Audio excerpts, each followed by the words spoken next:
వ్యవహారం, అంతకు మించేం లేదు.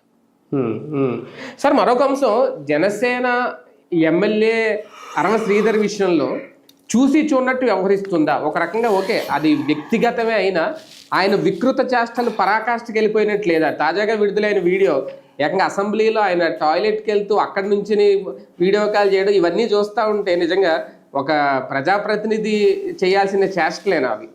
అంటే ఇది ఎట్లాంటిదంటే అదేదో సామెత ఉంది కదా, శివలింగం మీద తేళ్ళు అంటే వ్యవహారం. ఏం చేయాలో అర్థం కాదు దీంట్లో. ఓ రకంగా చెప్పాలంటే అతను వ్యక్తిగతంగా మొదటిసారి అధికారం వచ్చింది, అతనికి ఆ విలువ తెలియలా.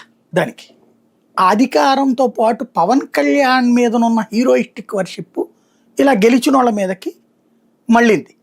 పవన్ కళ్యాణ్ ఫ్యాన్స్లో ఆడపిల్లలు ఎక్కువ ఉంటారు, కాస్త సినిమాటిక్ కాన్సెప్ట్లో.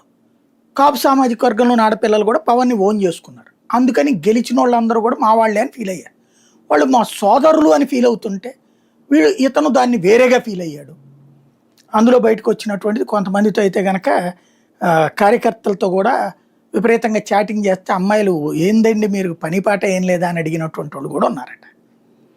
అంతగా ఇతను ఏంటంటే ఇక ఆ పదవి ఉంది నాకు, అమ్మాయిల్ని ఈ టైంలో పడేయాలి. అంతకుముందు అతను మొహం చూస్తే ఎవరు పడినట్లేరు, పడి ఉంటే కనుక పెళ్లి చేసుకుని ఉండేవాడు కదా, పడినట్లేరు. ఇప్పుడు పడటం కాదు, ఒకేసారి సర్వసుఖాలు అనుభవించాలన్నటువంటి ఫీలింగ్లోకి వచ్చినట్టున్నాడు. దాంట్లో ఈ అమ్మాయిని ఎమోషనల్ బ్లాక్మెయిల్ చేశాడన్నది ఆ ఏడుపులు అవి చూస్తే అర్థమవుతుంది. అంతకుముందు అమ్మాయి విడుదల చేసి